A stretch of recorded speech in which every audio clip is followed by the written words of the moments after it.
গেলে কাউকে দাওয়াত দিলে আর পয়সাটা সহজে দিতে চায় না, দেয় কিন্তু ঘুরিয়ে দেয়। তাকে কয়েকবার ডেট তাকে দেয়, যে তারিখে দিব ওই তারিখে দিব, এভাবে ডেট, যার কারণে মানুষ এখন কর্জ হাসানা দিতে ভুলে গেছে। কারণ ওই যে ওয়াদা ঠিক রাখে না, যে তোমাকে 1 মাস পরে দিয়ে দিচ্ছি টাকাটা, 1 মাস তো দূরের কথা, পরে 3 বছরও টাকা আর খুঁজে পাওয়া যায় না, তাকে তার থেকে টাকা আপনার উসুল করা যায় না।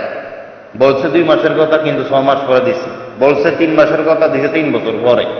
যার কারণে কর্জ হাসানা যে একটা নেকির একটা পথ আল্লাহ সুবহানাহু ওয়া তাআলা পুনরুক্তি বলছেন কর্জ হাসানা দেওয়ার জন্য, সেটা থেকে মানুষ দূরে আসে। এই জন্য মানুষ ওদের দিকে দাবিত হচ্ছে, কেউ কাউকে টাকা ধার দিচ্ছে।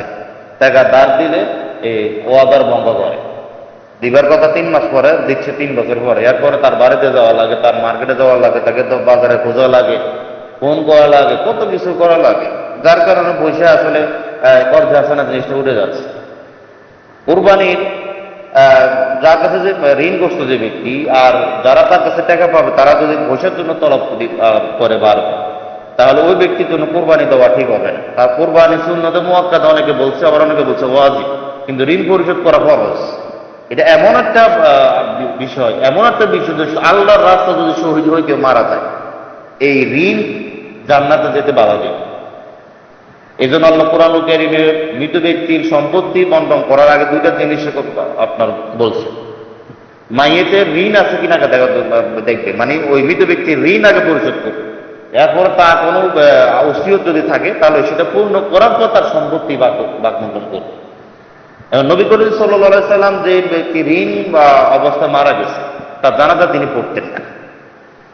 এই জন্য ঋণ একটি মারাত্মক একটি বিষয়, কিন্তু অনেকে এটাকে কিছুই মনে করে না, কিছু মনে করে না, চলে যাক, টাকা দিলাম না, তার টাকা সমস্যা নাই, সে ছোট আপনার শ্রেণীর মানুষ, কি করবে, এই অবস্থায় মারা গেছে, তারপর টাকা সেও পরিশোধ করে না, তার ওয়ারিসগণও পরিশোধ করে না, কিন্তু তার জান্নাতে যেতে বাধা হবে, তার আমল কেটে সেদিনকে আমাদের দিন দিতে হবে।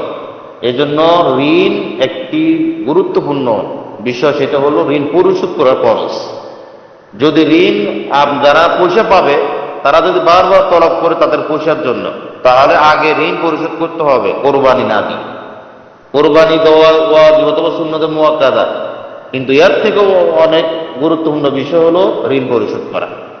ঠিক আছে, যদি এমন সিচুয়েশন হয় যে তার কাছে যারা টাকা পাবে তারা বারবার তাকে তলব দিচ্ছে যে পয়সাটা দিয়ে দেন, পয়সাটা দিয়ে দেন, তাদের পয়সাটা দেওয়া খরচ, কোরবানি না দিয়ে তাদের পয়সাটা আগে পরিশোধ করতে হবে। এটা হলো নিয়ম, যদি এরকম পরিস্থিতি হয়। আর যদি দেখা যাচ্ছে না, যারা তার কাছে টাকা পাবে তারা সাথ দিচ্ছে যে সমস্যা নেই, আপনি কোরবানির পরে আমাদেরকে টাকাটা দিয়ে আপনি এখন কোরবানি দেন, তারা যদি বলে তাহলে দিতে পারবে। কিন্তু তারা যদি তলব করতেছে বারবার, বলে ভাই আপনি কোরবানি দিয়ে নামে, সেটা আপনার বিষয়, কিন্তু আমাদের পয়সা দিয়ে দেয়, তাহলে তাদের পয়সা